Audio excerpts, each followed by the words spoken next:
benefit. Let me ask you, why did you wait so long until last week? I didn't wait long. I didn't wait long. I didn't wait long. I wanted to make sure, unlike most politicians, that what I said was correct, not make a quick statement. The statement I made on Saturday, the first statement, was a fine statement, but you don't make statements that direct unless you know the fact. It takes a little while to get the facts. You still don't know the facts.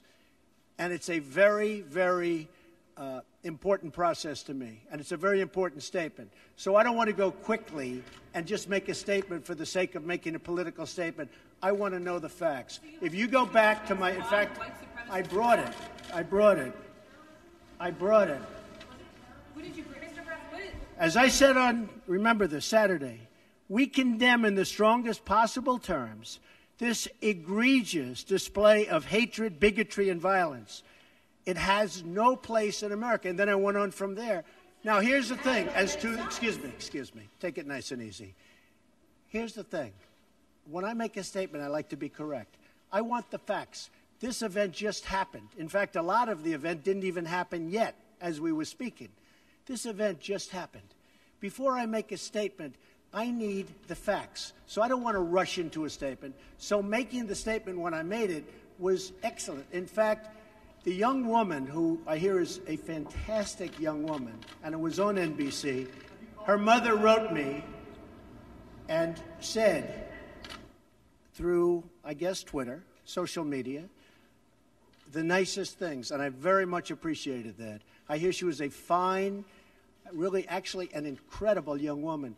But her mother on Twitter thanked me for what I said. And honestly, if the press were not fake, and if it was honest, the press would have said what I said was very nice. But unlike you and unlike the media, before I make a statement, I like to know the facts. They don't. How about a couple of infrastructure questions? Was that terrorism? Say it. What? The CEO of Walmart said you missed a critical opportunity to help bring the country together. Did you? Not at all. I think the country. Look, you take a look. I've created over 1 million jobs since I'm president. The country is booming. The stock market is setting records. We have the highest employment numbers we've ever had in the history of our country. We're doing record business. We have the highest levels of enthusiasm. So the head of Walmart, who I know, who's a very nice guy, was making a political statement. I mean, ask him how he's doing. I do it the same way. And you know why? Because I want to make sure, when I make a statement, that the statement is correct. And there was no way of making a correct statement that early. I had to see the facts, unlike a lot of reporters. I didn't know David Duke was there. I wanted to see the facts.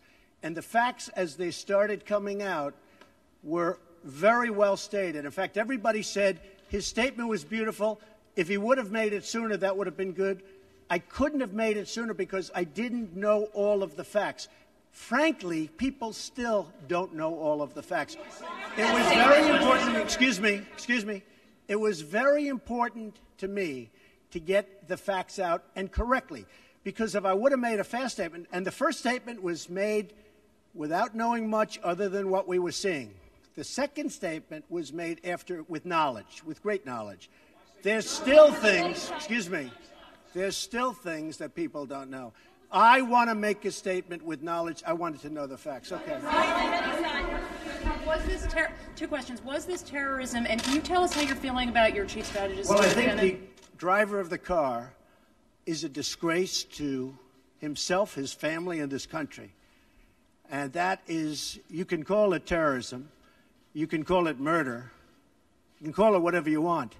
I would just call it as the fastest one to come up with a good verdict. That's what I'd call it. Because there is a question. Is it murder? Is it terrorism? And then you get into legal semantics. The driver of the car is a murderer. And what he did was a horrible, horrible, inexcusable thing. Can you tell us how you're feeling about your chief strategist, Mr. Bannon? Can you talk about that? I would echo Maggie's question. Steve Bannon has come I never spoke to Mr. Bannon about it. Tell us broadly what your, do you still have confidence Well, in we'll Steve? see. And look, I like Mr. Bannon. He's a friend of mine. But Mr. Bannon came on very late. You know that. I went through 17 senators, governors, and I won all the primaries. Mr. Bannon came on very much later than that. And I like him. He's a good man. He is not a racist. I can tell you that. He's a good person. He actually gets a very unfair press in that regard. He's a good person, and I think the press treats him, frankly, very unfairly. Do you have confidence that Senator McCain has called on you to defend your National Security Advisor, H.R. McMaster, against some of these attacks? I did it the last time. And he called on it again, linking the Senator McCain? To the alt-right. And Senator McCain, you mean the one who voted against Obamacare? And he said Who is Senator? You mean Senator McCain who voted against us getting good health care? McCain said that the alt-right is behind these attacks, and he linked that same group to those who perpetrated the attack in Charlottesville. Well, I don't know. I can't tell you. I'm sure Senator McCain must know what he's talking about. But when you say the alt-right, define alt-right to me. You define it. Go ahead. Well, I'm saying, define it for me. Come on, let's go. Define Senator it for me. McCain defined them as the same group. Okay, what about the alt-left that came charging at him? Excuse me. What about the alt-left that came charging at the, as you say, the alt-right? Do they have any semblance of guilt? This is Senator McCain's statement. Let me ask you this. What about the fact they came charging with clubs in their hands, swinging clubs? Do they have any problem? I think they do. So, as far as I'm concerned, that was a horrible, horrible day. Wait a minute. I'm not finished. I'm not finished, fake news. That was a horrible day. I will tell you something. I watched those very closely, much more closely than you people watched it. And you have you had a group on one side that was bad, and you had a group on the other side that was also very violent. And nobody wants to say that, but I'll say it right now. You had a group on the other side that came charging in without a permit, and they were very, very violent.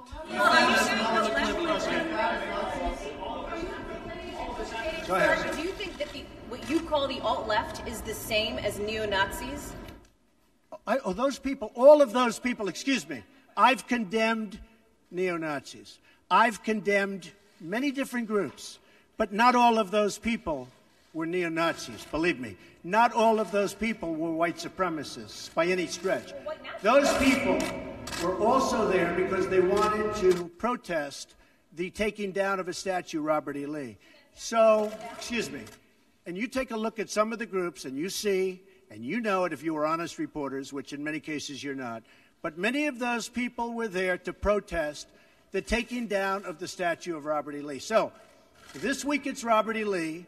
I noticed that Stonewall Jackson's coming down. I wonder, is it George Washington next week, and is it Thomas Jefferson the week after? You know, you really do have to ask yourself, where does it stop? But they were there to protest, excuse me, you take a look the night before, they were there to protest the taking down of the statue of Robert E. Lee. Infrastructure question, go ahead. Should statues of Robert E. Lee stay up? I would say that's up to a local town, community, or the federal government, depending on where it is located. Are you against the Confederacy? About race relations in America, and do you think things have gotten worse or better since he took office? I think they've gotten better or the same. Look, they've been frayed for a long time, and you can ask President Obama about that because he'd make speeches about it. But I believe that the fact that I've brought in, it will be soon, millions of jobs. You see where companies are moving back into our country. I think that's going to have a tremendous positive impact on race relations. We have companies coming back into our country. We have 2 car companies that just announced. We have Foxconn in Wisconsin just announced. We have many companies, I say, pouring back into the country. I think that's going to have a huge positive impact on race relations. You know why? It's jobs. What people want now, they want jobs. They want great jobs with good pay. And when they have that, you watch how race relations will be. And I'll tell you, we're spending a lot of money on the inner cities. We're fixing the inner cities. We're doing far more than anybody's done with respect to the inner cities. It's a priority for me, and it's very important. Mr. President, are you putting what you're calling the alt-left and white supremacists on the same moral plane? I'm not putting anybody on a moral plane. What I'm saying is this. You had a group on one side and you had a group on the other, and they came at each other with clubs, and it was vicious, and it was horrible, and it was a horrible thing to watch. But there is another side. There was a group on this side, you can call them the left, you've just called them the left, that came violently attacking the other group. So you can say what you want, but that's the way it is. It's on both sides, sir. You said there was hatred, there was violence on both sides. Well, I do think there's blame. Yes, I think there's blame on both sides. You look at both sides. I think there's blame on both sides, and I have no doubt about it, and you don't have any doubt about it either. And if you reported it accurately, you would say. Kill the person. Heather hired Charlottesville. They showed up in Charlottesville Excuse me. to protest. Excuse me. They didn't put themselves down as neo, and you had some very bad people in that group. But you also had people that were very fine people on both sides. You had people in that group, excuse me, I saw the same pictures as you did. You had people in that group that were there to protest the taking down of, to them, a very, very important statue and the renaming of a park from Robert E. Lee to another name. No, George Washington was a slave owner. Was George Washington a slave owner? So will George Washington now lose his status? Are we going to take down, excuse me, are we going to take down statues to George Washington? How about Thomas Jefferson? What do you think of Thomas Jefferson? You like him? Okay, good. Are we going to take down the statue? Because he was a major slave owner. Now, we're going to take down his statue. So you know what? It's fine. You're changing history, you're changing culture, and you had people, and I'm not talking about the neo-Nazis and the white nationalists, because they should be condemned totally. But you had many people in that group other than neo-Nazis and white nationalists, okay? And the press has treated them absolutely unfairly. Now, in the other group also, you had some fine people, but you also had troublemakers, and you see them come with the black outfits and with the helmets and with the baseball bats. You had a lot of bad people in the other group too. Treated unfairly, sir. I'm sorry, I just didn't understand what you were saying. You were saying the press has treated white nationalists unfairly? No, I just didn't understand what you were saying. No. There were people in that rally, and I looked the night before. If you look, there were people protesting very quietly the taking down of the statue of Robert E. Lee. I'm sure in that group there were some bad ones. The following day it looked like they had some rough, bad people, neo-Nazis, white nationalists, whatever you want to call them. But you had a lot of people in that group that were there to innocently protest and very legally protest because, you know, I don't know if you know, they had a permit. The other group didn't have a permit. So I only tell you this. There are two sides to a story. I thought what took place was a horrible moment for our country, a horrible moment. But there are two sides to the country. Does anybody have a final? Does anybody have? You have an infrastructure. What makes you think you can get an infrastructure bill? You didn't get health care. Well, you know, I'll tell you. We came very close with health care. Unfortunately, John McCain decided to vote against it at the last minute. You'll have to ask John McCain why he did that. But we came very close to health care. We will end up getting health care. But we'll get the infrastructure, and actually infrastructure is something that I think will have bipartisan support on. I actually think Democrats will go along with the infrastructure. President, have you spoken to the family? Have you spoken to the family of the victim of the car attack? No, I'll be reaching out. When will you be reaching out? I was I thought that the statement put out, the mother's statement, I thought was a beautiful statement. I was telling you, it was something that I really appreciated. I thought it was terrific, and really under the kind of stress that she's under and the heartache that she's under, I thought putting out that statement to me was really something I won't forget. Thank you all very much. Thank you. Thank you. Do you plan to go to Charlottesville, Mr. President? Do you think you're helping to heal the nation? I own a house in Charlottesville. Will you go to? Does anyone know I own a house in Charlottesville? Where is it? Oh boy, it's going to be. It's in Charlottesville. You'll see. Is it near the winery or something? It is the winery. Will you go to visit and try to? I mean, I know a lot about Charlottesville. Charlottesville is a great place that's been very badly hurt over the last couple of days. But I own actually one of the largest wineries in the United States. It's in Charlottesville. What do you think needs to be done to overcome the racial divides? Well, I really think jobs can have a big impact. I think if we continue to create jobs, over 1 million, substantially more than 1 million, and you see just the other day the car companies coming in with Fox, Foxconn. I think if we continue to create jobs at levels that I'm creating jobs, I think that's going to have a tremendous impact, positive impact on race relations. And what you said today, how do you think that will impact the racial?